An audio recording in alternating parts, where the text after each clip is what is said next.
Everybody has his own favorite editor or IDE. My favorite one is Anaconda and Python. And the point is why one particular IDE or a distribution gets favorite. I'll give you an analogy. For example, you want to go to Kerala for a trip. So what you can do, you can book a plane or train ticket for Kerala. Then you can arrange for your own hotel stay there. You can book cars. If you plan to go to Periyar for a boat ride, you arrange for a ticket. You can do them separately, and many people want to do that because that may be economically cheaper and it can be optimized. But there are many people like me who are lazy, who can go to a travel agent and get everything done in a quick single go. So distributions are like that. You can get Python, and you can also get many other accessories with it, which can help you to develop your course there. So my favorite distribution is Anaconda, and Anaconda, as you know, you can. The good news is Anaconda is available in all the platforms like Windows, like Linux, and the Mac. So all you have to do is to go to the Google site, download Anaconda installer for Windows, for Mac, and for Linux you have to do a little bit detailed process, but you can do that. I mean, I've done that for that. I mean, it is available everywhere. How to start Anaconda? You go in Windows, you go here in the Start menu and you type Anaconda Navigator. Anaconda Navigator. I won't type it now because it takes some time to open. So I've already opened it. If you open it, you'll get a screen like this, which has many apps here. So you have to, if you want to start your editor or the IDE, my favorite IDE is Spider. I think you can see this. You have to press launch here so that Spider opens. This is my favorite IDE. This window is where you write a program, and this is the what do you call the interpreter. Here you can type out, or if you run the program here by clicking this green arrow, you will see the results here. That's it. So we can start over there, and we have already so make the window rather full screen. This window, this interpreter window, I make it full screen. Okay. Now, we already know that we can use it as a calculator. Everybody knows. And we know the basic operations. One operations I think I need a little interesting is this. Percentage operation. We all know percentage means remainder, right? And the interesting thing is that what happens if I say I say size minus 4 percentage 1. What should I get? Minus 4, sorry, percentage 3 is 2. Why? Because how the remainder is calculated. It first calculates the quotient, and from the quotient, the quotient should be smaller than the number, and the difference is remainder. Right? Quotient is smaller than the number. Here the quotient is the integral multiple of 3. It is minus 6, smaller than minus 4. It has to be smaller than minus 4, but integral multiple of 3, so it is minus 6. So the difference is 2. So it is very interesting that if you take a negative number, the remainder is positive. Remainder is something like it is something like this. That it's a box. Say it is 0 and x. Your divisor is x, right? So if you have a number which has some projection protruding out of this box, so this is the box, and your number is slightly greater than this, so it's protruding out. It will be like a cyclic boundary condition. The portion that is protruding out will be into this, and if it is protruding out in this direction, it will be it will enter from this side. So the percentage operation is something like a periodic boundary condition. Okay. And then I think now we have to talk about uh, now we can start with something called control structures, where Obhijit left in his last session. So we have to talk about if, for, and why, right? And first of all, if. The general structure of if is that say in a program, this if is a conditional branching. This statement will be executed if the above condition is true. If m is something is greater than 90, the syntax is that you write if, then the condition. This is the condition, you have to mention the condition, and then a colon, so that it's a compound sentence. And then if the condition is true, whatever you have to execute, it may be one line, it may be multiple line, you have to write within a tab or indentation, maybe one column, maybe multi-column, but whatever column you choose, you have to maintain that. So it's a you have to give indentation. With indentation you have to write what you call the if block. If the condition is true, what you have to do. And then this is else if. Fortran Python calls else if elif.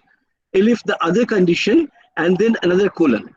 And then if this condition is true, whatever you do. And then you can have multiple else if, and then else. Else means if neither of this condition is true, then whatever you do. Now, what we have to remember that these are not only if is necessary. I can write a if without having any elif or else. Simply if is sufficient. I mean, if I don't need all these things, I can just write only if. I can write if and else without elif. I mean, not everything is necessary, but we can write this way. Let us write this run this program.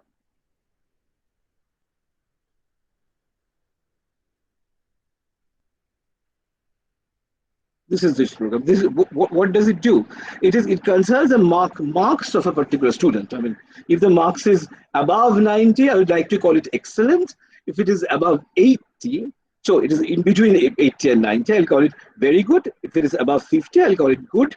If it is otherwise, I'll just say work more. So here is the structure of the program. You can see, and definitely when it comes to this else if, it guarantees that this is not true. This is not true. So marks is already in between 80 and 90. I don't have to say between 80 and 90 because it has come here. It means if this condition is not true. It is not above 80. So it must be within 80 and 90. So this way is sufficient. So I can try my hand with this. So I just run this program. Marks obtained. I'll just give one number, say 56. Gives me good. I run another thing, marks obtained, like 78. Good. Run once again. 89. Very good. Okay. So this is how we work with if else this if structure. This is our if structure. Next is the conditions. What are the different conditions that I can? Here I use only greater than condition, but I can use other conditions like greater than, less than, equal to. We have been told many times in the last 2 days that equal to is double equal, and not equal to, greater than equal to, less than equal to. I can combine the conditions like with and, or, etc. Something very interesting, that if you want to make a condition like x is greater than 5 but less than 7, you can just write it this way. No problem. You don't have. You can simply write this way. This is accepted. Now, this is for loop, right? For loop is, we have been told that for loop is that when you run something, a part of the program many times, you have to run programs in a loop many times. We use for loop for a definite amount of time. So the syntax is that you write for I, where I is a loop index. I mean, it can be anything, any name, in an iterable. Here we have used range R. We already know that range is a loop is a range is a generator kind of thing. It generates kind of a loop index. So it and so in this case, what happens that the range generates a, I'll give a value of r, and that range of r 0 to r minus 1 times this loop is run. I will take value from this range starting from 0 in the first run, 1 in the first time up to r minus 1, and then it will execute this kind of a statement. You see that this statement, which is out of this indentation, is actually out of the loop. Loop is confined within this.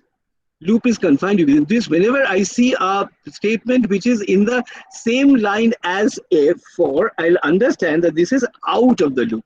Loop is in this portion. Okay. And what the other thing to note, that I can always nest if loop, if within the for, and for within the for, anything within, but it should be completely nested. Arunabha, would you like to use the presentation mode? Sorry? Or is there a reason why you're using the presentation, right? This is a PowerPoint or whatever. I don't know. So would you like to use the presentation mode? I'll use both. The full screen mode. Otherwise, I'll use both. Yeah. Now, here, particularly in this particular case, I'm going to. And maybe. Sorry, could I just interrupt a while? Maybe it would be better if you also told people that this is a script as opposed to what you run on an interpreter. I think some people might get confused because we have been using the interpreter consistently last few days. So in this case, in this particular example, I'm going to calculate NCR. NCR, I'll supply the value of n and r. So it is NCR, whose formula is this, which can be simplified into this. So it will be in the numerator, there will be a product of n to n minus r minus 1, and the denominator there will be a product of 1, 2, 3 r. So let's see the program. So as Anand pointed out, that I'm not going to type, because it's a multi-line one, I'm not going to type it out on this interpreter. This is my interpreter. I could have typed a lines here, but instead of that, I've already typed it in this window and this program. And you can see the program. No, this is the program. You can see the program. I think it is understandable that I'll be taking two variables as input, n and r. So I give input, enter the values of n and r. So, and after that, that comes as a string, and I evaluate that to get to numbers. And then I have to, the final answer will be kept in C. So I initialize C as 1. So I run the range, and the problem is if r equal to 0, I know the answer is that the C equal to 1. R in C 0 is 1.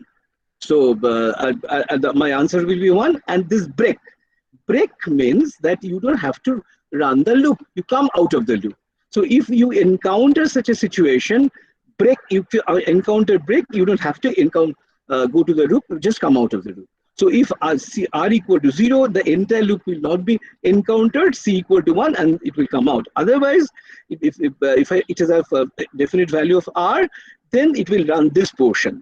So it will, first I will be 0, so it will be n by I, and n by 1.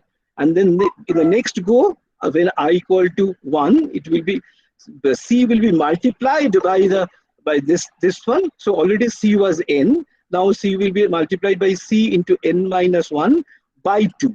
That is how we will go on multiplying. And when the loop will become completed, will just come out. Usually because of the division, the whole thing will show something 0.0. I don't want to see the 0, so I converted the whole thing into int. So the answer is converted to int. I don't want to see the trailing the point zeros, and I want to print that. So what is to be remembered, that this print statement is out when the loop is complete. It is out of the loop. So I get this. So I run this. Say I run this program by clicking this green. The script is run. I have to give some values. For example, I give value 4 and 2. The answer is 6. And Of course, I would like to see the value of NCR for a given n, but for different values of R. If I want to run that for different values of R, for all values, possible values of R, if I want to see this, what I have to do is to give a outer loop. And here I would like to refer to Shashwati. There is one participant called Shashwati. I think the name was Shashwati, who in the WhatsApp group showed us a program where she wrote loops and she wanted to repeat the loops.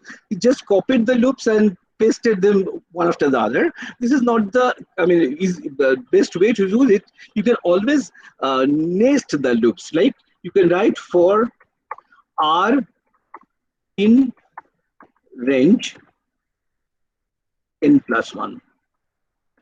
You want to start R from 0 and go to n.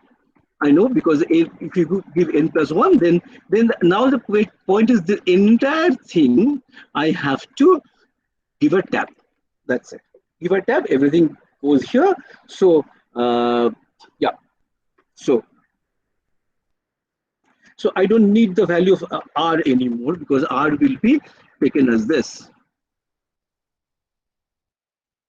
Take all the values of, just a value of n, and all possible values of R will take and give me the value. Okay. Okay. Value of n, say 4. So this must be something very,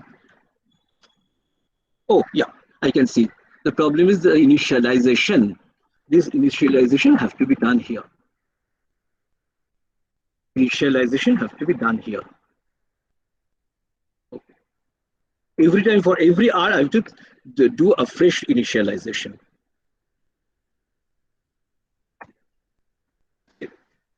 This is NCR for all values of R. So the point was to show you the use of the for loop and the nested for loop, and within the loop I can use if everything. Okay. So now I go back to the display.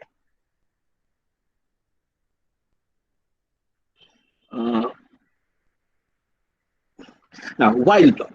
There's something called while. For, we use for when we know how many times the loop has to be run.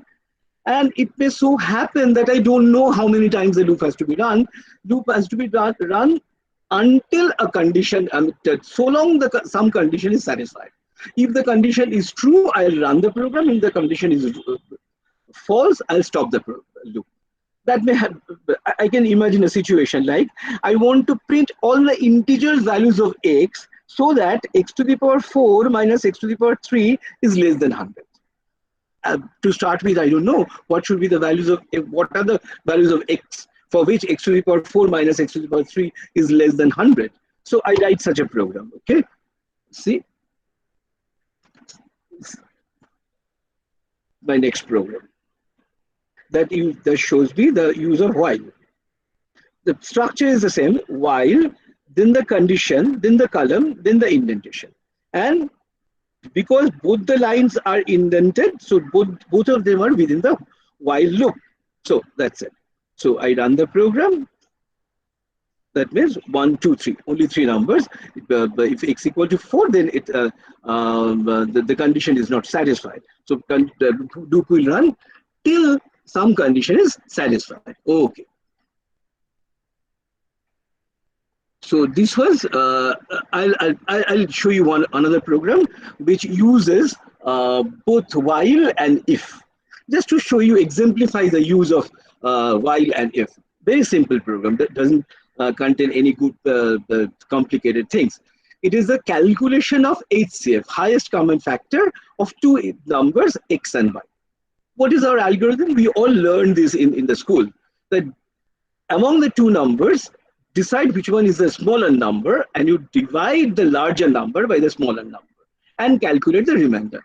If the remainder is equal to 0, then the smaller number is the HCF, and if not, then you make the smaller number the dividend, and the remainder you make the divisor. You make the remainder divisor and divide it once again to get the remainder. If the remainder is 0, then the divisor is a it's safe. Otherwise, you repeat step 2 and 4 unless you get a remainder 0. That is our technique that we learned in school. That exactly that is implemented in my next script. So x and y, two numbers are input by eval process, input and eval, and I want to store this original x and y to x naught and y naught because I need them later on.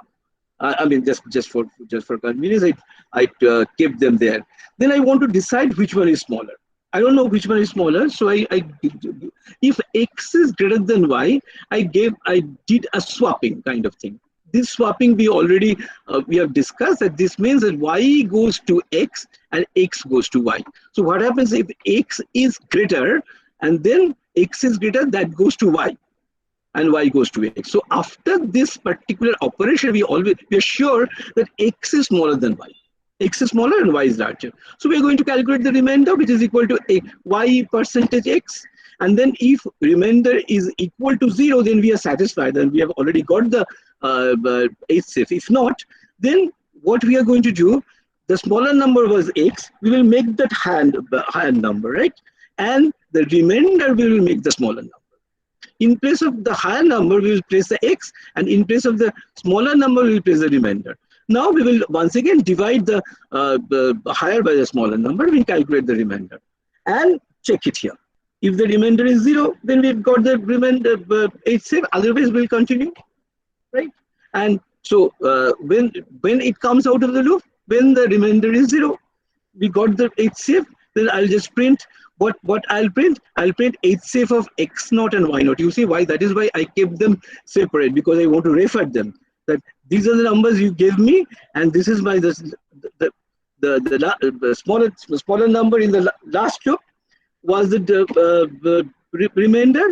I'll just refer to that, and I want to check whether I'm right. I mean, whether I calculated the things right. So I'll divide x naught by x and y naught by x to see whether they're really integer.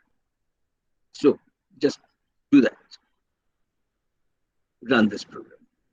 Say 49 and 49 and 42. HCF for 49 and 42 is 7, right?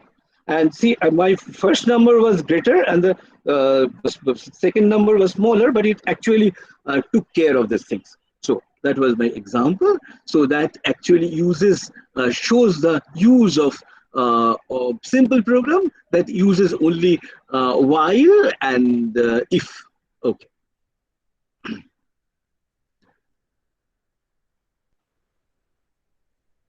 Now comes the list. So come here.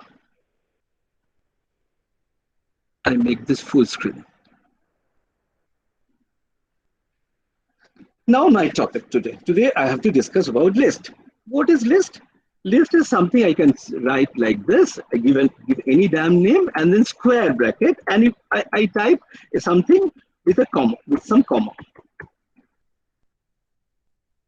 Last thing will not be comma, this number and the bracket. So some elements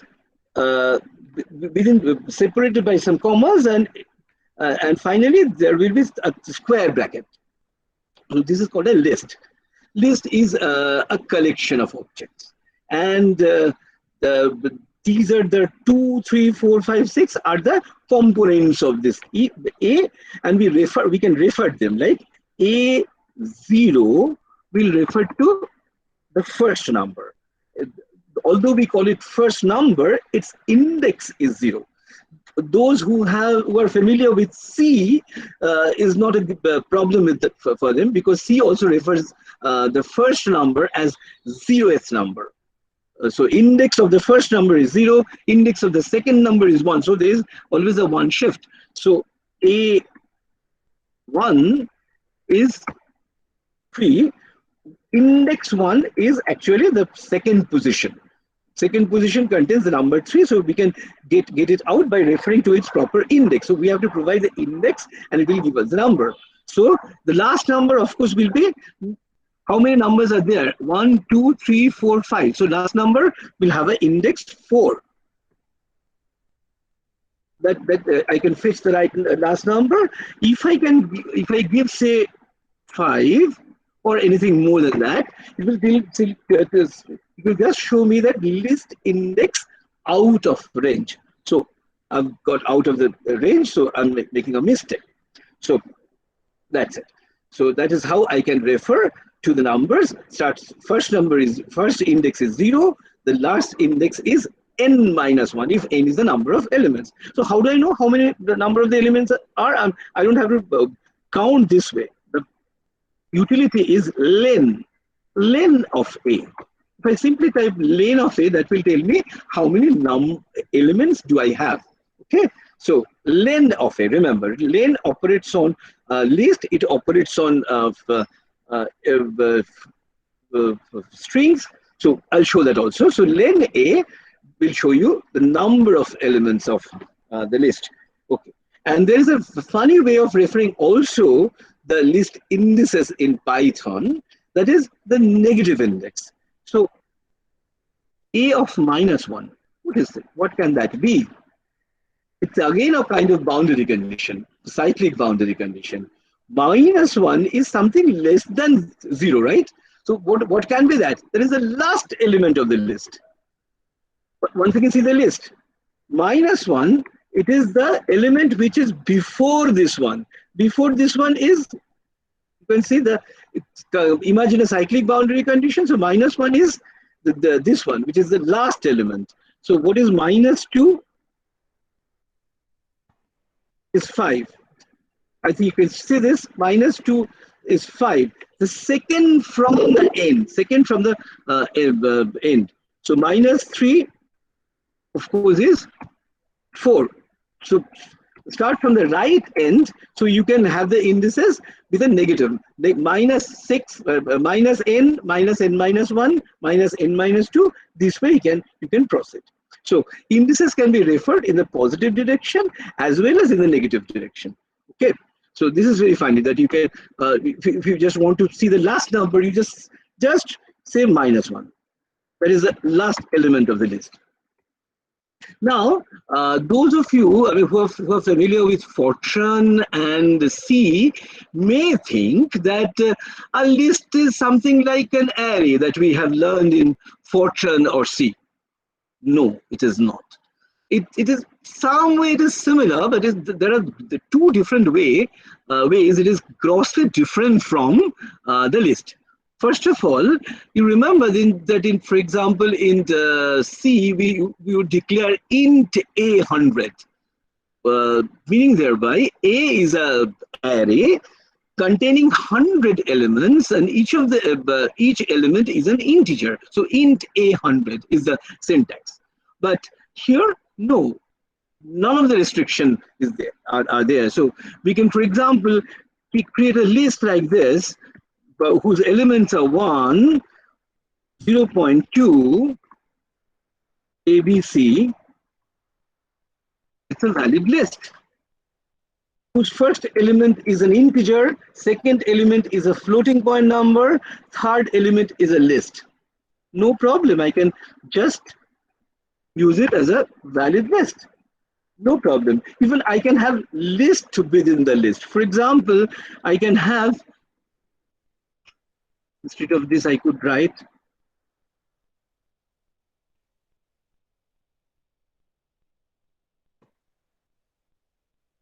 no problem. So first element is an integer, second element is a floating point number, third element is again a list.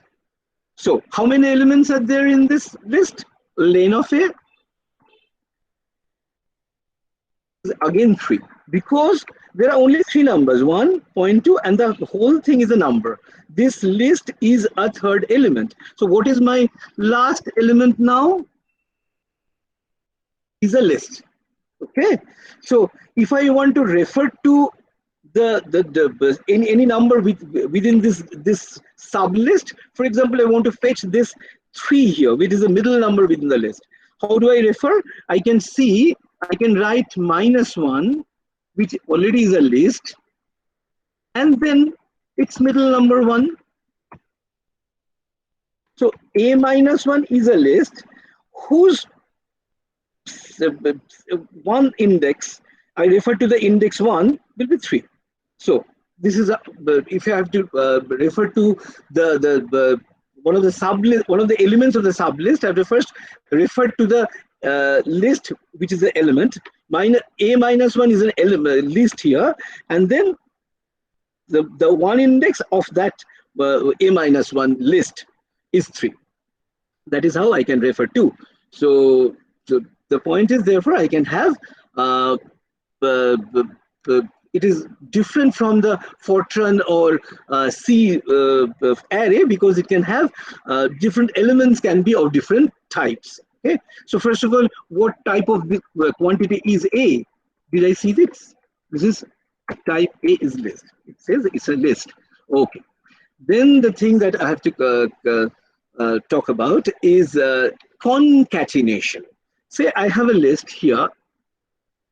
A I've already declared. B. B is, say, sorry, not M.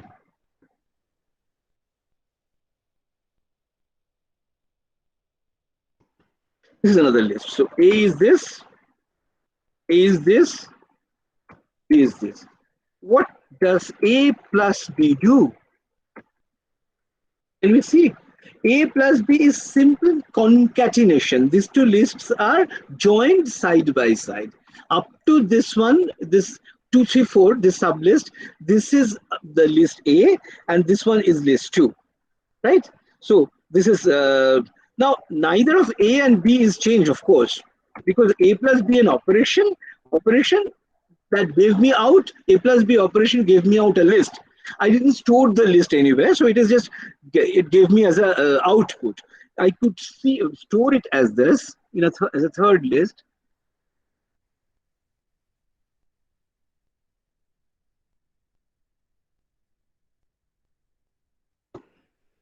Now it says this. I can store this as well. So this is called concatenation. By concatenation, I can simply add two lists together side by side, and this concatenation works not only for list, we will see it works for the strings as well, right? But this is an important difference, because day after tomorrow, perhaps, ADT sir will teach us NumPy. There we will see the real arrays which are more closer to the Fortran and the C type arrays, where, and he will show us that the plus operation there between two arrays contains a complete different meaning. So we have to be very careful whether we are putting this plus operation between two lists or two NumPy arrays. They will have completely two different effects. Right now we don't know NumPy as yet, so plus is concatenation for list and also for string. Now there is something called C is now a long list, and now we'll discuss about slicing. Slicing, what is slicing? That you do something that so that you can get a slice of C as a you can get a slice of C. For example, if from starting from point 2 to up to this point 4, these elements I want to slice out as a different list. For example, D, I want to create a list D, which comprises of the things from point 2 to point 4. So what is the index of point 2, which is 1, and what is the index of this? 2, 1, 2, 3, 4. So I want to get from 1 to 4 these elements into a sublist. So what I'll do, A, and then the first index where I want to start, colon. You mean C, right? Sorry? You mean C, not A. C, sorry. Yeah. So thank you. 1, and then up to go up to this. So 1, 2, 3, 4. I want to get up to 4, so I have to give 5, because once again, like range, it is a stop. The final thing is a stop. If you give 5, then it will not give you up to the 5th index. It will stop before the 5th index. It will give you 1, 2, 3, 4. 4 indices. So see, this is called slicing. So you can mention 2 limits. Remember the starting position you have to mention exactly. The end position you have to the index that we give, it will stop just before that. It's a red signal, it will stop just before that. So you get a slice of this, D is this. Now there are some default values, like for example, if I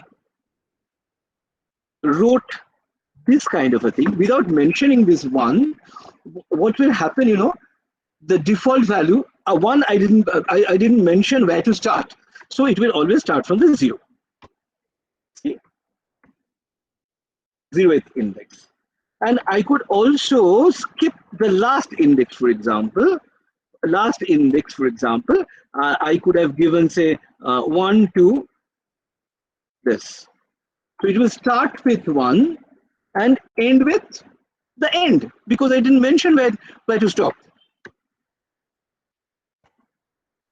Everything. So this is original C, and I'll get everything but for the start 0th position, because I asked it to start from 2. So the general slicing is start, colon, stop. Stop is where you stop just before that. And you could default the start position, default is 0. You could default you can default the end position, the default is the end. Okay. And that gives us a nice thing, because there's something very interesting. For example, A is a list, we know what it is, and we want to store this A, for example, to another list, say AA. I want to choose something like this, AA equal to A. So a copy of, I believe that a copy of the A is stored in AA. So now I want to change A, and I believe the AA won't change. For example, I like A dot replace, I'll show you what it is, replace -1 by, say, 5. Let me see first what it is. No, you are confusing that. That's for strings. Yeah. For lists, you just change the position. Just it. Sorry. A -1 is, say, for example, 5. So what is A now? Sorry, it's, yeah. A was something like this, and the last element was 2, 3, 4. I just changed the 2, 3, 4 last element by simply 5. So my A is now changed to this. And I believe my A is unchanged because I didn't do anything on A. I just kept a safe copy of A. Let's see what is A. A is also changed. So I first, before doing the change on A, I kept a safe copy, but it's not safe, because when you just do a copy like this, only the name is copied and every element remains at the same place. So A and A becomes the name of the 2 different names of the same array. So whatever you do on A will be reflected on AA also, right? So the way to do it, I could do is say A equal to A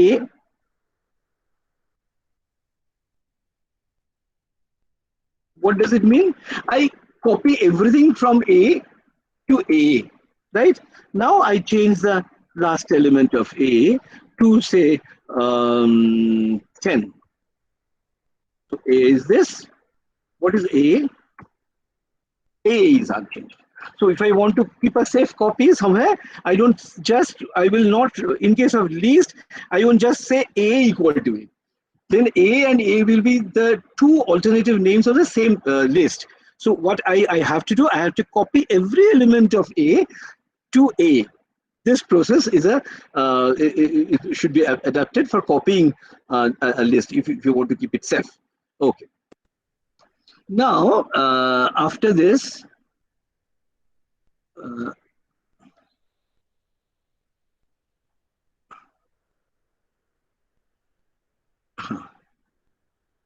and we know that we already talked about range. range itself, range was a list generator in Python 2, but in Python 3 it gives a generator object. It as such is not a list, but we can always convert it to a list by typing a equal to list of range of, say, 10. What does it do? What it is produce? It produces a list from starting from 0, and because I give 10, it stopped just before that, minus the. So if I give, say, for example, a starting value, say I give starting value, say, 10, and the ending value is, say, uh, minus 3, and this is 3. That means I have to start with 10, go to stop at minus 3 by doing an increment of minus 1. Let's see. Now remember that it stops just before minus 3, but it comes from the other direction. So it won't be less than that. It will be greater than that because it comes from the other direction. It moves from 10, it reduces minus 1, minus 1, minus 1. It doesn't touch minus 3. It stops before that. Okay. So this is the start, this is the stop, this is the increment index. Okay. Now, now the point is that apart from the things that we have discussed for, what are the things that we can do with list? There are many things that we can do with list, and Python has an inbuilt help for our consultation. We can just type list help list, or we could type help A, because A is already a list. So this will give a list of the things. So for the time being, let us just forget about those things which starts with the double underscore. So these things: append, clear, copy, count, extend, index, insert, pop, etc., remove, reverse, sort. These things are actually different weapons, different tools that you can apply on your list. But before that, I'll come to that. I forgot to mention about two other things. I mentioned about len. Len of A is something that you can use to get the length of this. Then A is this, and you can use another facility. I mean, another tool, that is max of A. That will give you maximum of A. You can use min of A. That will give you minimum of A. Definitely is -2. Or also you can have sum of A. That will give you the summation of A. So these are the three things that is already available with list: max of A, len, max, min, and sum. These are these things you can do with list. Now the point is the help list. Apart from this max, min, sum, you can have a list of things. Various functions that can be operated on a list. Now, these functions are called methods, and the convention of using these functions is slightly different. I've shown you how to use len, max, min, sum, but these functions, for example, I'll start with say insert, right? Okay, append. Append is a better one. I'll start with append. Now, if you want to use this append function, for example, because append is a very much list specific function, you have to use it in a different way. For example, A is a list. You have to first decide which list you want to use append on. So if A is the name of the list, you type the name of the list first, then dot append, right? And then give a number. Before that, just have a look at A. A is this, okay? Now A dot append, say 24.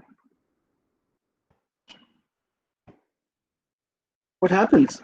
The number 24 is appended to A.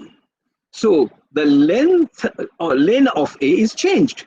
The number of elements of A is changed. That is what I said, that it is not a C-ish or Fortran-ish kind of list array where you have a fixed number of elements. The number of elements is just now changed. I can also go on appending numbers.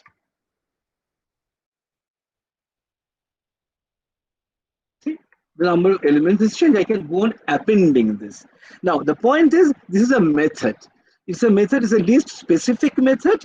To use the convention that I should remember, that I have to type the name of the variable on the list on which I want to use the method. So first the list name, then a dot, then the method name, and the argument of the method.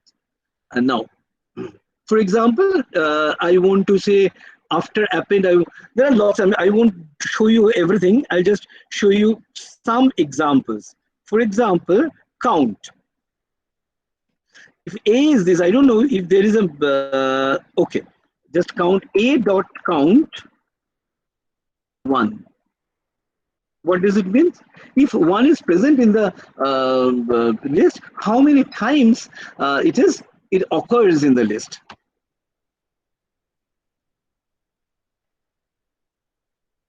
Surely not. Oh, yeah. Is there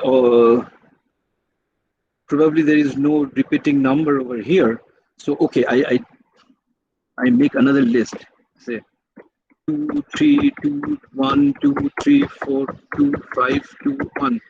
So there are many repetitions. Now A dot count of 2 will give me 5. So it means that in this list, the new A that I've made, there are 5 2s. So this is one of the facilities. I don't have to just use A dot count, and then say A dot index. Index is very important. Say, for example, I know that there is a number in this list which is 5. 5 is a number which exists here. So I just want to know at which index this number 5 appears. So I can write A. It means if the 5 number appears in the list, at which index position, it tells me in the 8th index it appears. So it is to find out the index of a given element. You can use now we have to be very careful about 2 things. For example, whenever I run a method, I have to be very careful. What does the method return? There are some methods which return something. There are some methods which doesn't return something. For example, this A dot index. When I ran A dot index, it gave me the number 8 as output, right? Okay. But when I said A dot append, say, if I say 2, look, it does not return anything. So it just changes the A itself. It changes A itself. It doesn't return anything. So one has to be very careful. For example, I could always write that C equal to A dot index of 5, and if I write, the C will contain definitely the value, the index value. But similarly, if I could write C equal to A dot append 5, you know what is C now? C is nothing. See that because A dot append did not return anything. A itself changed the matrix. A didn't return anything. So we have to be very careful while we are using a method. We have to know whether the method is returning something or giving a change to the list itself. There is one method which does both. For example, A dot pop. Pop is popping out an element. For example, if I this is 0th element, this is first element, this is second element, this is third element, this 1 is the 4th element. So I want to pop out this 4th element. So 0, 1, 2, 3, it is third element, 0, 1, 2, 3. third element is 1. Okay, so I want to be sure. Say a dot index 1. Sorry, E is capital A. A dot index 1 is 3. 0, 1, 2, 3. So this one I'm talking about, and this has an index 3. Now I want to remove this, pop this out from the list. The list should be just popped out. So I'll just say a dot pop 3. Why 3? Because the index of the element I want to pop out is 3. It gives me some return. So the element that I popped out is given as a return, but what happens to A? See, this 1 is not there. Between these two, there was a 1. Now it is not there. So the element is popped out. So it is changing the list itself, and it gives me a return also. So, so whenever you use a method, be sure what does it do? Does it change the list? Does it give you a return? And you have to be careful and develop your code that way. Okay, and there are many other things like one I should like to mention is okay. Remove. You can understand that you can insert. Insert is very important. That for example, I want to insert another between these two. I want to insert say a 9. So I already know that 0, 1, 2, 3. This is the third position. This 2 is in the third position. I'll put something in this position. So a dot insert in the third index. I'll put something like say 8. So my aim is to put a 8 between these two. It doesn't return me anything, so the list is changed perhaps. Yes, it is. Between these two, there is one 8 because I've inserted. So you can see I can reduce the number of elements of the list. I can increase the number of elements of the list. Number of elements of the list is not fixed. It's just goes on changing. It's very flexible, right? So and there are many methods one really have to look for. What are the different methods you have, and what are the things that you can do with this list. Let us see a utility of. I mean, some. Let us see.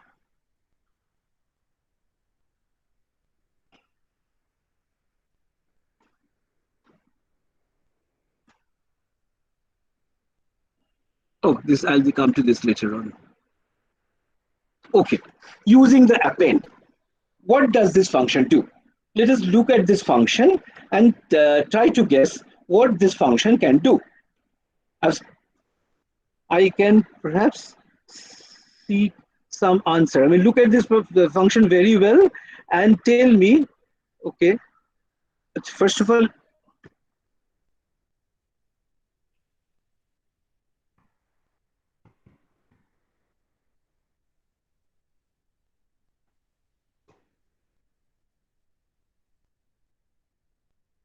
you know what did I do? I pressed three quotation sign here and here. Between these two quotations and signs, whatever is there is now out of the program. Program is now from this line to this line. Anything which is encoded between two green, the two single quotes will be uh, uh, block comment kind of a thing, and so these are out of the code now. My code consists of 1, 2, 3, 4, 5 lines. So I want to hear from you, what does this program do in the message?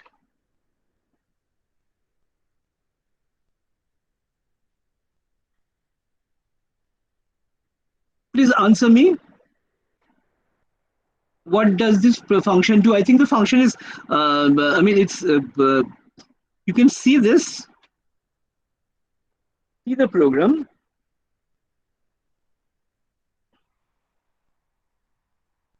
and guess what it is doing.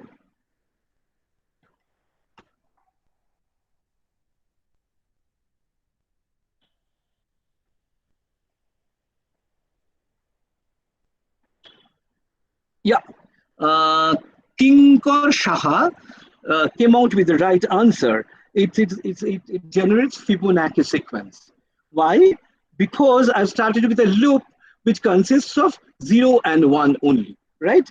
And then I've started n equal to 10. Then I ran a loop which will run from up to n minus 2 terms, because already I have 2 terms. I want n minus 2 terms times I want to run the loop. And what does it do? A minus 1 is the last element of the loop. A minus 2 is the second last element of the list. It adds them up. The new number, it adds to the list itself.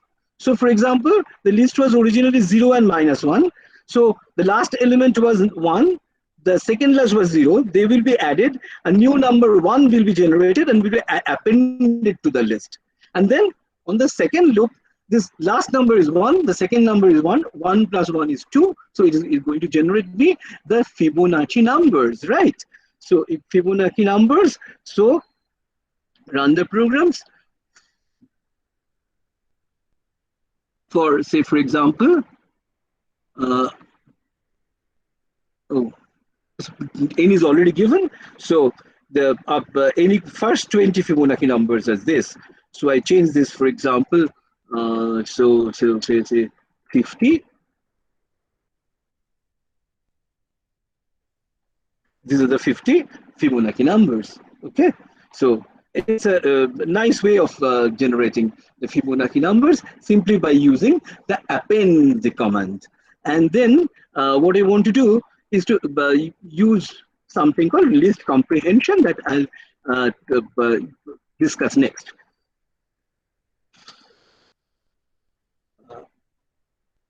Now, before going to that, I just want to show you that this is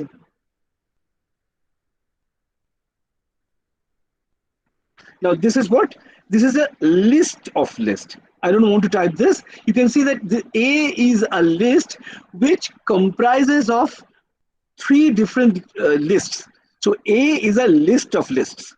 So that can be taken as a primitive of a list, a primitive of a matrix. So if I just take this one and run a loop like this for I in A, print I. So it will first give me this, and this. So this will be the first row, this will be the second row, this will be the third row. So it can be taken as a primitive of a matrix.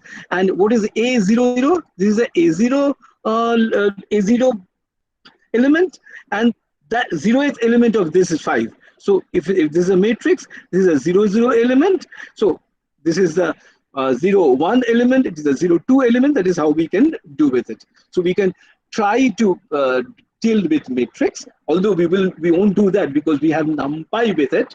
But okay, in some situation, you can use this as a primitive of a matrix. Okay. Now come to what you call least comprehension.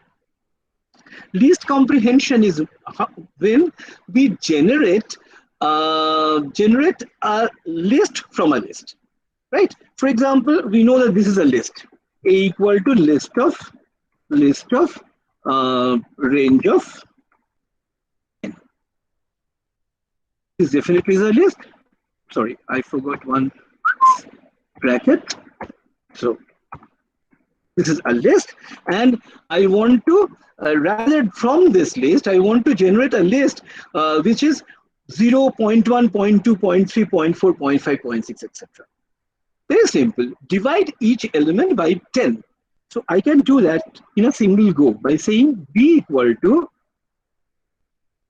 0.1 star I for I in A. Could be every element is divided by 10. So very simple. Any such simple formula, I can always give do a list comprehension and get the thing like this. I can do even, for example, A is say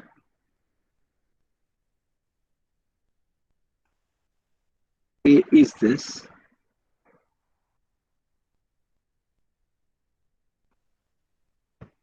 B is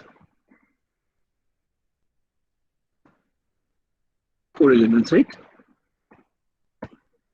I want to add elements of A and elements of B, element wise, the first element with the first element, and generate a list. So that is possible. For example, AI plus PI for I in range of len of A.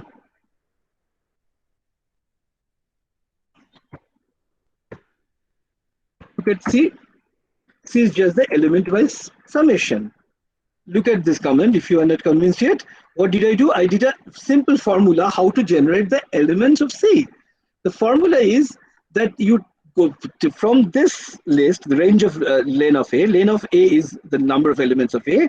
You run the loop that many times, and you take index from there, and you take the A0 and B0, add them up to get the new element of the C. So this is called the list comprehension, by which I can generate, by using a formula, I can take the elements of a list and use a formula to get to generate another list. If you do this way, the number of elements of the original list and the comprehended list will be the same. You can also have a double index kind of a thing. For example, you can have C equal to, you could have C equal to BI star BI BJ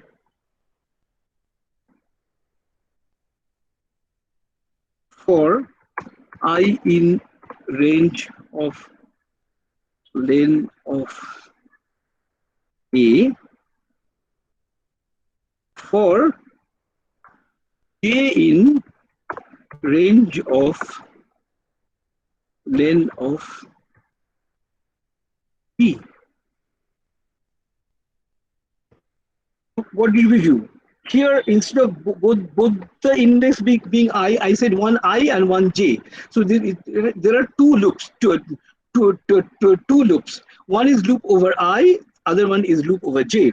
So it will have, there are 4 elements. So 4 loops for I and 4 loops for J. And if you run this, do I have something missing here? For I in range of I, for J in range of len of B, and then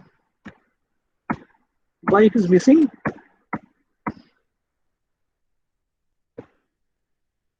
Third bracket, one third bracket. Huh?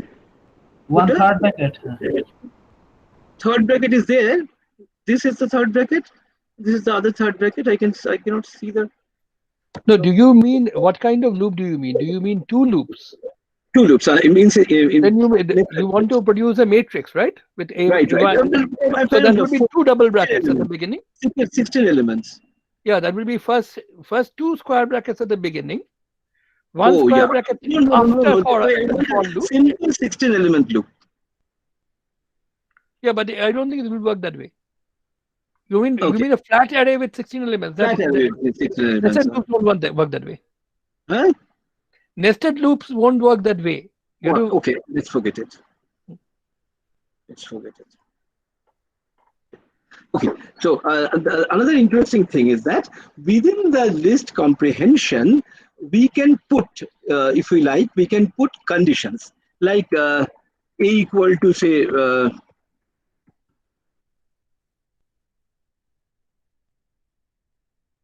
this is a loop, and I want, say, to create B from taking from 1, I square for I in A, if I is greater than, say, 3. See, So this is I gave the formula, but the on top of the formula, I also gave some condition that if I is greater than 3, then only you do this operation. So among the elements that only this one, 9 and 10 are above, satisfy this condition. So I can have a list comprehension with a condition also. That is it. So it's a very powerful tool. I can use it in different ways. Now come to this. Say in my last program, that in the Fibonacci sequence, I wanted to generate see the golden ratio. That is the ratio of the an by an minus 1.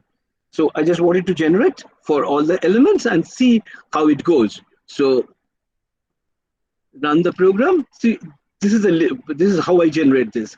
The list is already generated, and from this list, this is the formula that ai by ai minus 1. I have to be careful that this I should not be. I started with 2, so that it is 2 because this I want to avoid this 0. So I wanted to start it from here. So from 2 and print G. I want to see this. So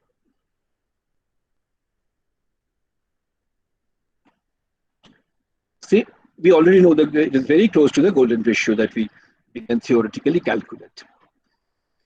Okay.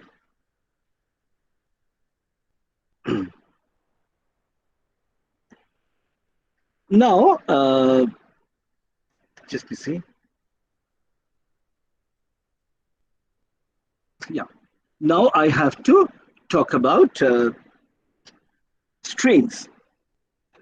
Strings, we are already familiar with strings, that anything quoted with a quote sign, between 2 quote signs, a string, any sequence of characters. So A, B, S, A, E, B, 2.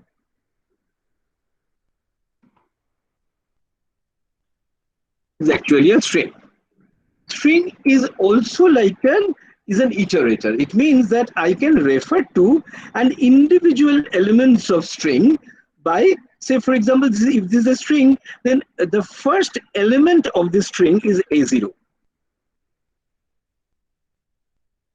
The second element of the string is A1, like a list. The same convention is always, and the last element is, of course, the same convention prevails, so that I can refer to the element, the characters of the string, the same way we do it for the lists. And also we can do slicing. For example, B equal to A. Let's see if I can do this. 1, 2, 4. What is B? B is a substring.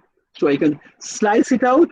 I can do a concatenation also, similar way that I did in case of a list. For example, A is there, plus another list, for example.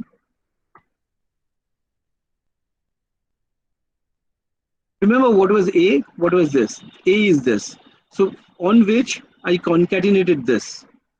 Remember that A is the important difference between a list and a string is that you can create a list, and anytime you can change the values of the elements of the list, but string once created can never be changed.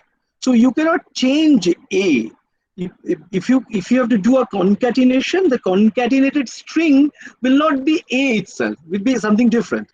If you just press it enter, it will give you a string which is a concatenated string. But A is unchanged, still unchanged. So what you can do, for example, you can store this concatenated string as a different string, with a different name. So now B becomes this concatenated one. But A once created can never be changed. I mean, you cannot, the way you can change the elements of the list, you cannot change the characters of the string anyway. I mean, these are immutable. Once these are created, these are fine. And so I don't think that I have many things to say about the referencing, slicing, and concatenation. They are similar to list. I can straight away go to the methods. The list provides us with many methods. Like once again, I'll do a help on list. On list. So, help on string. Help on string. STR. Help on string. That gives me a list of the things. Once again, I'll ask you to first neglect those functions which starts with uh, this kind of a double underscore. You start with this one. Start with this one. Capitalize, case fold, center, count, etc. There are many methods. We can try some methods now, but it doesn't make any sense to show you the use of all the methods, because the methods, this help will tell you what method does what. You can read the help and try it yourself. For example, I'll try, say there's a method called find. Okay, find finds a substring.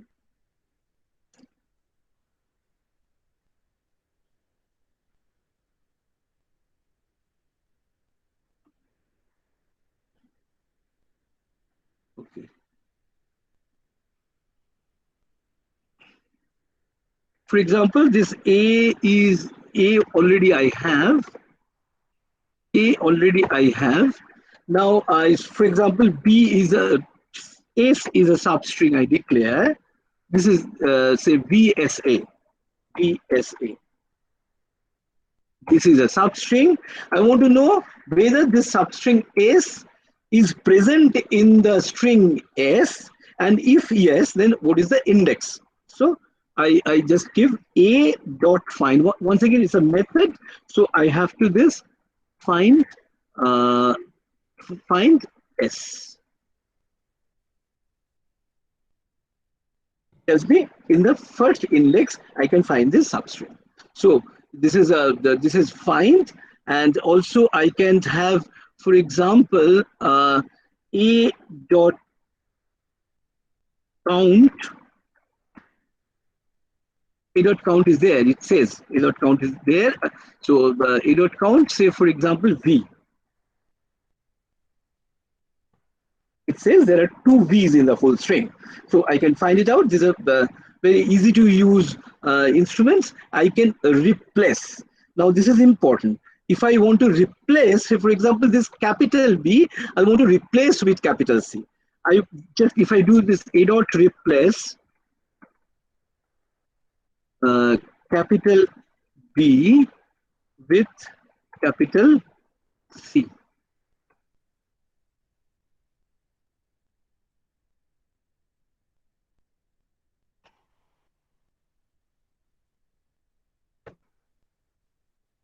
See, I've got it. But remember that it gives me as a return. As I said, the string is immutable. The string doesn't change. String cannot be changed. It gives me a copy of the string where the particular replacement is done. So if I have to store this, I have to store it as a different string. For example, if I do it this way, say B is this, then my B contains a change string. I can be very careful. I can do it this way also. I can do it this way also. A equal to A dot replace. What happens to A? Now the A is changed. Because the A is already changed, now I have kept this change thing to assign the new string, which is a change string, to A itself. That is always done. But if you don't do that, just A dot replace will itself not change A. You have to store it in a different string. You can use the same name, then apparently the A itself is changed, but it is actually not. You are doing a reassignment to the variable name. So that's it. So there are many helps. There are many things uh, which there are two important things that I want to mention about. One is, for example, this. Say A is my name is Arunabha. This is a sorry. This is not a list. This is a string. No list. This is a string. This is a string. My name is Arunabha. Right? So what happens if I give A dot split? See, I get a list where every word of the sentence is taken as a is split into substrings. Every word, wherever there is a white space that separates two strings, and I get every word into separate strings, right? And I can always get store it somewhere. Store it somewhere. Say B. So now B contains the list. It's a list of the words in my original sentence A, right? Now, there's a way to join this back. For example, my name is Arunabha. There are many words. I want to join them to form a bigger string. How do I do?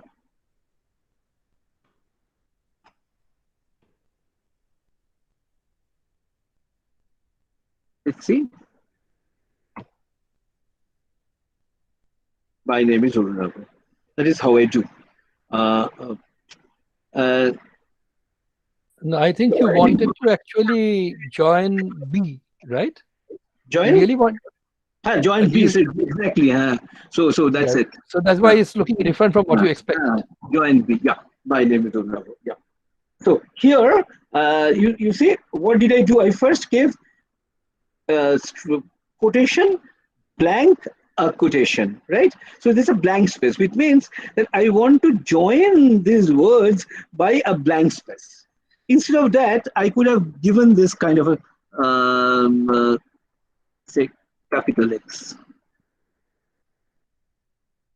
What happens if I give this one? So these words are now glued to each other by capital X. So capital X is a glue that I want to use to join the substrings to form the larger string. So this is it. The usual way. I mean, if I want to get it back, my original thing would be to the best thing would be to use white space, not the this kind of a thing. Now I will show you one use of this split kind of a thing.